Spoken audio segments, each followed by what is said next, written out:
मेरे प्रिय श्रोताओं, अनमोल कहानियों के अविरल प्रवाह में आज आप तक पहुंच रही है महान कहानीकार फणीश्वर नाथ रेणु की सर्वश्रेष्ठ कहानियों में से एक कहानी, जिसका नाम है संवदिया। तो लीजिए, प्रस्तुत है कहानी संवदिया।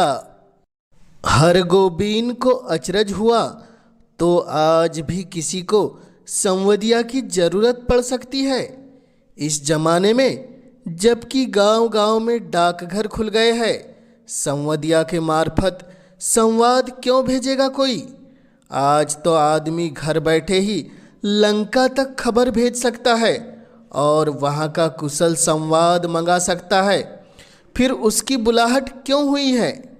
हरगोबीन बड़ी हवेली की टूटी ड्योढ़ी पार कर अंदर गया। सदा की भांति उसने वातावरण को सूंघकर संवाद का अंदाजा लगाया।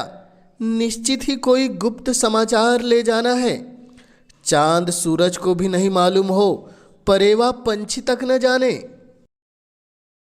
पाव लागी बड़ी बहुरिया।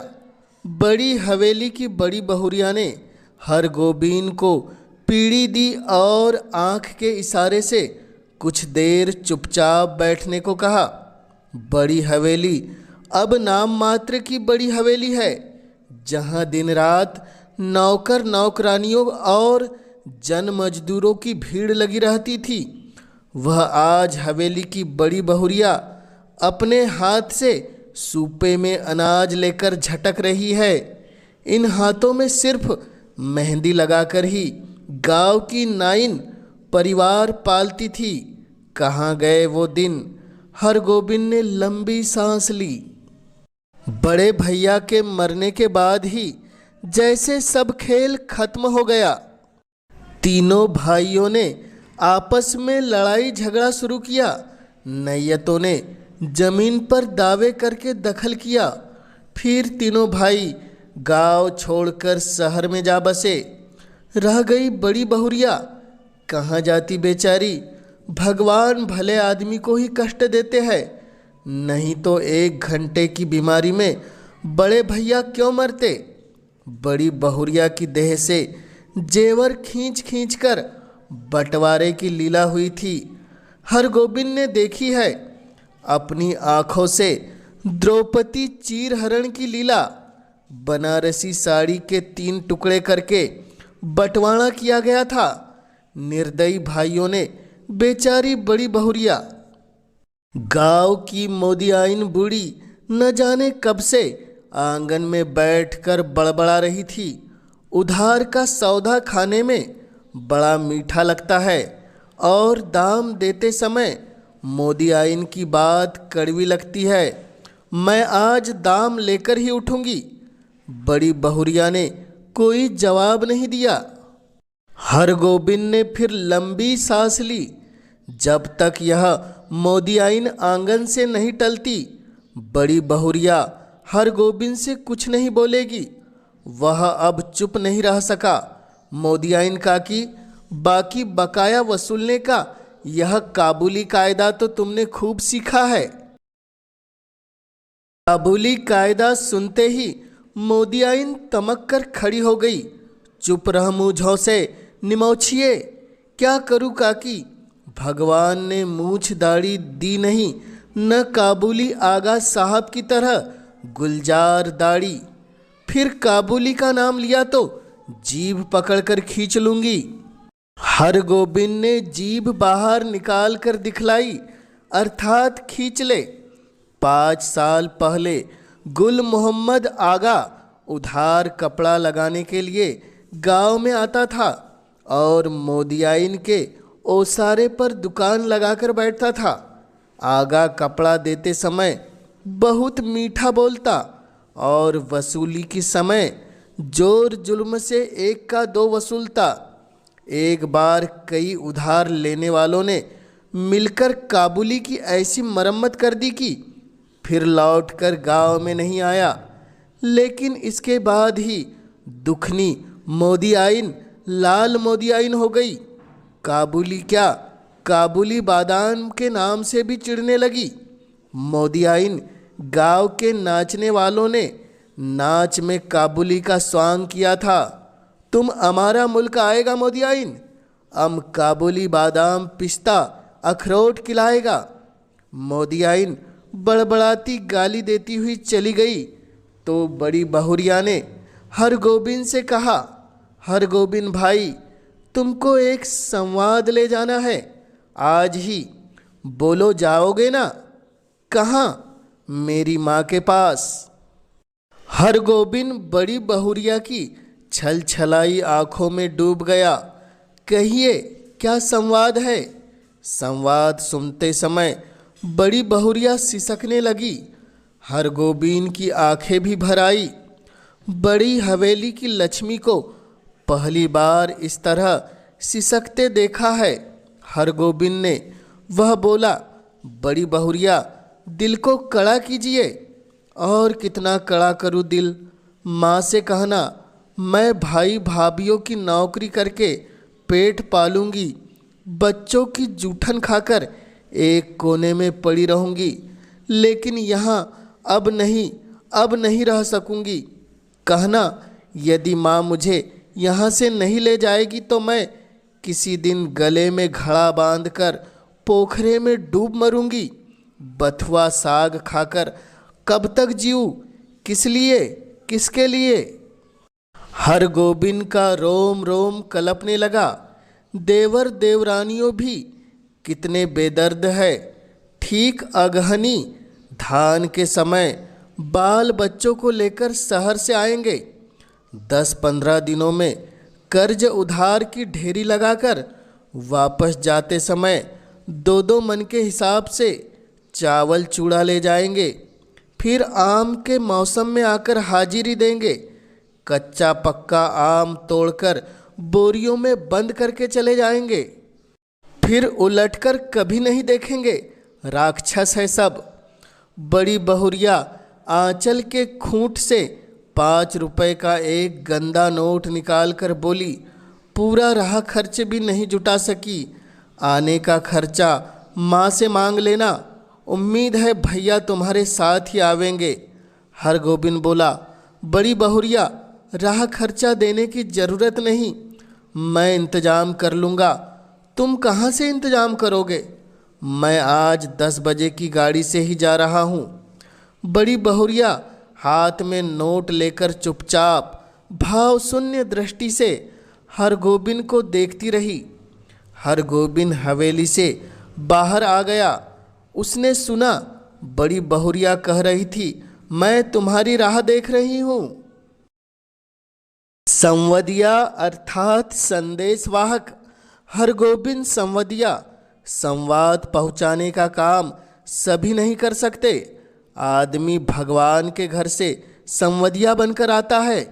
संवाद के प्रत्येक शब्द को याद रखना। जिस सुर और स्वर में संवाद सुनाया गया है, ठीक उसी ढंग से जाकर सुनाना सहज काम नहीं। गांव के लोगों की गलत धारणा है कि निठल्ला, कामचोर और पेटू आदमी ही संवदिया का काम करता है। न आगे नाथ न पीछे पगवा। बिना मजदूरी लिए ही जो गांव गांव संवाद पहुँचाए उसको और क्या कहेंगे? औरतों का गुलाम। जरा सी मीठी बोली सुनकर ही नशे में आ जाए, ऐसे मर्द भी भला मर्द कहेंगे? किंतु गांव में कौन ऐसा है जिसके घर की माँ बहू बेटी का संवाद हरगोबिंद ने नहीं पहुँचाया है? लेकिन ऐसा संवाद पहली बार ले जा रहा है वह। गाड़ी पर सवार होते ही हरगोबिंद को पुराने दिनों और संवादों की याद आने लगी। एक करुण गीत की भूली हुई कड़ी फिर उसके कानों के पास गूंजने लगी। पैया पड़ू दाढ़ी धरू, हमारी संवाद ले ले जाहरी संवदिया। बड़ी बहुरिया के संवाद का प्रत्येक शब्द उसके मन में कांटे की तरह चुभ रहा है। किसके भरोसे यहाँ रहूँगी? एक नौकर था, वह भी कल भाग गया। गाय खूंटे से बंधी भूखी प्यासी हिकर रही है। मैं किसके लिए इतना दुख झेलूं? हरगोविंद ने अपने पास बैठे हुए एक यात्री से पूछा, क्यों भाई साहब, थाना बिहापुर में डाक गाड़ी रुकती है या नहीं? यात्री ने मानो कुड़क कर कहा, थाना बिहापुर में सभी गाड़ियां रुकती है। हरगोविंद ने भाप लिया, यह आदमी चिड़चिड़े स्वभाव का है, इससे कोई बातचीत नहीं जमेगी। वह फिर बड़ी बहुरिया के संवाद को मन ही मन दोहराने लगा, लेकिन संवाद सुनाते समय वह अपने कलेजे को कैसे संभाल सकेगा। बड़ी बहुरिया संवाद कहते समय जहाँ जहाँ रोई है वहाँ वह भी रोएगा। कटिहार जंक्शन पहुंचकर उसने देखा 15-20 साल में बहुत कुछ बदल गया है। अब स्टेशन पर उतरकर किसी से कुछ पूछने की कोई ज़रूरत नहीं। गाड़ी पहुंची और तुरंत भोंपे से आवाज़ अपने आप निकलने लगी। थाना बिहपुर, खगड़िया और बरौनी जाने वाले यात्री 3 नंबर प्लेटफार्म पर चले आए। गाड़ी लगी हुई है। हरगोविंद प्रसन्न हुआ। कटिहार पहुंचने के बाद ही मालूम होता है कि सचमुच सुराज हुआ है। इसके पहले कटिहार पहुंचकर किस गाड़ी में चढ़े और किधर जाए, इस पूछताछ में ही कितनी बार उसकी गाड़ी छूट गई है। गाड़ी बदलने के बाद फिर बड़ी बहुरिया का करुण मुखड़ा उसकी आंखों के सामने उभर गया। हरगोविंद भाई, माँ से कहना भगवान ने आंखें फेर ली, लेकिन मेरी माँ तो है, किस लिए, किसके लिए मैं बथुआ साग खाकर कब तक जीऊं। थाना बिहपुर स्टेशन पर गाड़ी पहुंची तो हरगोविंद का जी भारी हो गया। इसके पहले भी कई भला बुरा संवाद लेकर वह इस गांव में आया है। कभी ऐसा नहीं हुआ उसके पैर गांव की ओर बढ़ ही नहीं रहे थे।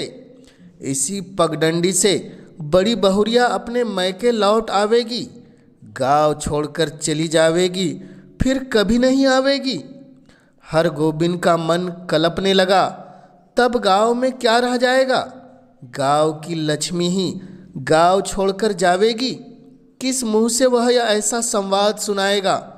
कैसे कहेगा कि बड़ी बहुरिया बथुआ साग खाकर अपना गुजारा कर रही है। सुनने वाले हरगोविंद के गांव का नाम लेकर थूकेंगे। कैसा गांव है जहां लक्ष्मी जैसी बहुरिया दुख भोग रही है। अनिच्छापूर्वक हरगोविंद ने गांव में प्रवेश किया। हरगोविंद को देखते ही गांव के लोगों ने पहचान लिया। जलालगढ़ गांव का संवदिया आया है, न जाने क्या संवाद लेकर आया है। राम राम भाई, कहो कुशल समाचार ठीक है ना? राम राम भैया जी, भगवान की दया से आनंदी है। उधर पानी बूंदी पड़ा है। बड़ी बहुरिया के बड़े भाई ने हरगोविंद को नहीं पहचाना। हरगोविंद ने अपना परिचय दिया तो उन्होंने सबसे पहले अपनी बहन का समाचार पूछा, दीदी कैसी है? भगवान की दया से सब राजी खुशी है। मुंह हाथ धोने के बाद हरगोविंद की बुलाहट आंगन में हुई। अब हरगोविंद कांपने लगा, उसका कलेजा धड़कने लगा। ऐसा तो कभी नहीं हुआ। बड़ी बहुरिया की छल छलाई हुई आंखें, सिसकियों से भरा हुआ संवाद उसने बड़ी बहुरिया की बूढ़ी माता को पाव लागी की। बूढ़ी माता ने पूछा, कहो बेटा क्या समाचार है? माए जी, आपके आशीर्वाद से सब ठीक है। कोई संवाद? नहीं, कोई संवाद नहीं जी, संवाद तो मेरे पास है नहीं। मैं कल सिरसिया गांव आया था तो सोचा कि एक बार चलकर आप लोगों के दर्शन कर लूं। बूढ़ी माता हरगोविंद की बातें सुनकर कुछ उदास सी हो गई। तो तुम कोई संवाद लेकर नहीं आए हो? जी नहीं, कोई संवाद नहीं। ऐसे बड़ी बहुरिया ने कहा है कि यदि छुट्टी हुई तो दशहरे के समय गंगा जी के मेले में आकर माँ से भेंट मुलाकात कर जाऊंगी। बूढ़ी माता चुप रही। हरगोविंद बोला, छुट्टी कैसे मिले? सारी गृहस्थी बड़ी बहुरिया के ऊपर ही है। बूढ़ी माता बोली, मैं तो बबुआ से कह रही थी कि जाकर दीदी को लिवा लाओ, यहीं रहेगी। वहाँ अब क्या रह गया है? जमीन जायदाद सब तो चली गई। तीनों देवर अब शहर में जाकर बस गए हैं। कोई खोज खबर भी लेने नहीं आता। मेरी बेटी वहाँ अकेली। नहीं माए जी, जमीन जायदाद अभी भी कुछ कम नहीं। जो है वह बहुत है। टूटे भर गई है तो आखिर बड़ी हवेली ही है, स्वांग नहीं है। यह बात ठीक है, मगर बड़ी बहुरिया का तो सारा गांव ही परिवार है। हमारे गांव की लक्ष्मी है बड़ी बहुरिया। गांव की लक्ष्मी गांव को छोड़कर शहर कैसे जावेगी? यूं देवर लोग हर बार आकर ले जाने की जिद करते हैं। बूढ़ी माता ने अपने हाथ हरगोविंद को जलपान लाकर दिया। पहले थोड़ा जलपान कर लो बबुआ। जलपान करते समय हरगोविंद को लगा बड़ी बहुरिया दालान पर बैठी उसकी राह देख रही है भूखी प्यासी। रात में भोजन करते समय भी बड़ी बहुरिया मानो सामने आकर बैठ गई। कर्ज उधार अब कोई देते नहीं। एक पेट तो कुत्ता भी पालता है, लेकिन मैं माँ से कहना। हरगोविंद ने थाली की ओर देखा। दाल भात, 3 किस्म की भाजी, घी, पापड़, अचार। बड़ी बहुरिया बथुआ साग उबाल कर खा रही होगी। बूढ़ी माता ने कहा, क्यों बबुआ, खाते क्यों नहीं? माए जी, पेट भर जलपान जो कर लिया है। अरे जवान आदमी तो 5 बार जलपान करके भी एक थाल भात खाता है। हरगोविंद ने कुछ नहीं खाया, खाया ही नहीं गया। संवदिया डटकर खाता है और अफर कर सोता है, किंतु हरगोविंद को नींद नहीं आ रही है। यह उसको क्या हो गया है? वह किस लिए आया था? वह झूठ क्यों बोला? नहीं नहीं, सुबह उठते ही वह बूढ़ी माता को बड़ी बहुरिया का सही संवाद सुना देगा। अक्षर अक्षर, माए जी आपकी इकलौती बेटी बहुत कष्ट में है। आज ही किसी को भेजकर बुलवा लीजिए, नहीं तो वह सचमुच कुछ कर बैठेगी। आखिर किसके लिए वह इतना सहेगी? बड़ी बहुरिया ने कहा है, भाभी के बच्चों की जूठन खाकर वह एक कोने में पड़ी रहेगी। रात भर हरगोविंद को नींद नहीं आई। आंखों के सामने बड़ी बहुरिया बैठी रही, सिसकती, आंसू पोंछती हुई। सुबह उठकर उसने दिल को कड़ा किया। वह संवदिया है, उसका काम है सही सही संवाद पहुंचाना। वह बड़ी बहुरिया का संवाद सुनाने के लिए बूढ़ी माता के पास जा बैठा। बूढ़ी माता ने पूछा, क्या है बबुआ, कुछ कहोगे? माए जी, मुझे इसी गाड़ी से वापस जाना होगा, कई दिन हो गए। अरे इतनी जल्दी क्या है? एक आध दिन रहकर मेहमानी कर लो। नहीं माए जी, इस बार आज्ञा दीजिए, दशहरे में मैं भी और बड़ी बहुरिया के साथ आऊँगा, तब डटकर 15 दिनों तक मेहमानी करूँगा। बूढ़ी माता बोली, ऐसी जल्दी थी तो आए ही क्यों? सोचा था बिटिया के लिए दही चूड़ा भेजूंगी, सो दही तो नहीं हो सकेगा। आज थोड़ा चूड़ा है बासमती धान का, लेते जाओ। चूड़ा की पोटली बगल में लेकर हरगोविंद आंगन से निकला तो बड़ी बहुरिया के बड़े भाई ने पूछा, क्यों भाई, राह खर्च तो है? हरगोविंद बोला, भैया जी आपकी दुआ से किसी बात की कमी नहीं। स्टेशन पर पहुंचकर हरगोविंद ने हिसाब किया। उसके पास जितने पैसे हैं उससे कटिहार तक का टिकट ही वह खरीद सकेगा, और यदि चौवन्नी नकली साबित हुई तो सैमापुर तक ही। बिना टिकट के वह एक स्टेशन भी नहीं जा सकेगा। डर के मारे उसकी देह का आधा खून सूख जाएगा। गाड़ी में बैठती ही उसकी हालत अजीब हो गई। वह कहाँ आया था, क्या करके जा रहा है? बड़ी बहुरिया को क्या जवाब देगा। यदि गाड़ी में निर्गुण गाने वाला सूरदास नहीं आता तो न जाने उसकी क्या हालत होती। सूरदास के गीतों को सुनकर उसका जी स्थिर हुआ थोड़ा कि आहो रामा नैहर हा को सुख अपन को भयो अब, देश पिया को डोलिया चली भाई रोई मती, यही करम की गति। सूरदास चला गया तो उसके मन में बैठी हुई बड़ी बहुरिया फिर रोने लगी। किसके लिए इतना दुख सहू। 5 बजे भोर में वह कटिहार स्टेशन पहुंचा। भोपे से आवाज़ आ रही थी। बैरगादी, कुसियार और जलालगढ़ जाने वाले यात्री 1 नंबर प्लेटफार्म पर चले आए। हरगोबिंद को जलालगढ़ जाना है, किंतु वह 1 नंबर प्लेटफार्म पर कैसे जाएगा। उसके पास तो कटिहार तक का ही टिकट है, जलालगढ़ 20 कोस।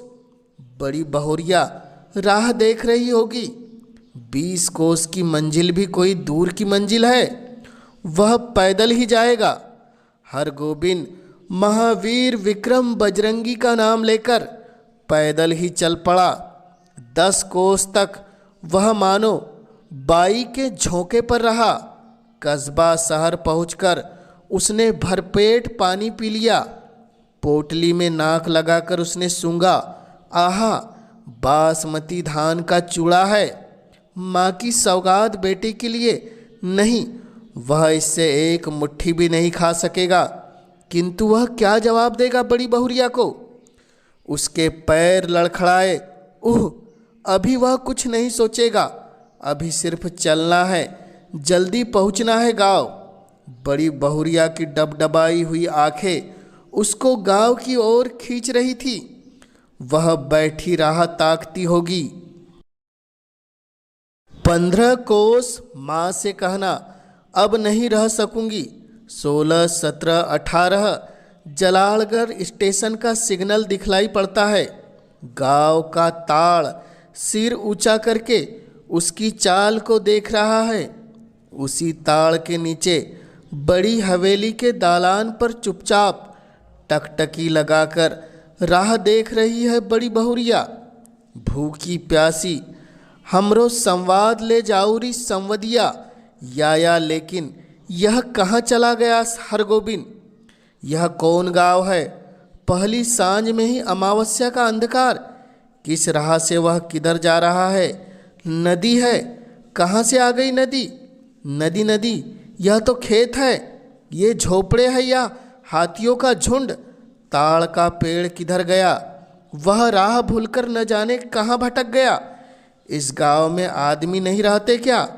कहीं कोई रोशनी नहीं, किससे पूछे। कहाँ वह रोशनी है या आंखें। वह खड़ा है या चल रहा है। वह गाड़ी में है या धरती पर। हरगोबिंद भाई आ गए। बड़ी बहुरिया की बोली या कटिहार स्टेशन का भोपा बोल रहा है। हरगोबिंद भाई, क्या हुआ तुमको। बड़ी बहुरिया। हरगोबिंद ने हाथ से टटोल कर देखा। वह बिछावन पर लेटा हुआ है। सामने बैठी छाया को छूकर बोला, बड़ी बहुरिया। हरगोबिंद भाई, अब जी कैसा है। लो 1 घूंट दूध और पी लो। मुंह खोलो। हाँ, पी जाओ, पियो। हरगोबिंद होश में आया। बड़ी बहुरिया का पैर पकड़ लिया। बड़ी बहुरिया, मुझे माफ़ करो, मैं तुम्हारा संवाद नहीं कह सका। तुम गांव छोड़कर मत जाओ, तुमको कोई कष्ट नहीं होने दूंगा। मैं तुम्हारा बेटा। बड़ी बहुरिया, तुम मेरी माँ, सारे गांव की माँ हो। मैं अब निठल्ला बैठा नहीं रहूँगा, तुम्हारा सब काम करूँगा। बोलो बड़ी माँ, तुम गांव छोड़कर चली तो नहीं जाओगी। बोलो। बड़ी बहुरिया गर्म दूध में 1 मुट्ठी बासमती चूड़ा डालकर मसकने लगी। संवाद भेजने के बाद से ही वह अपनी गलती पर पछता रही थी। यह कहानी आपको कैसी लगी कमेंट्स के माध्यम से हमें ज़रूर बतलाएं और जन जन तक हिंदी साहित्य की गाथा को पहुंचाने में अपना योगदान देने इस चैनल को अवश्य सब्सक्राइब कीजिए ताकि आपके सहयोग से मैं हिंदी साहित्य की महान रचनाओं को जन जन तक पहुंचाने के लिए हमेशा उत्साहित रह सकूं। आप सभी श्रोताओं का पुनः इस चैनल से जुड़ने के लिए हृदय की गहराई से बहुत बहुत आभार।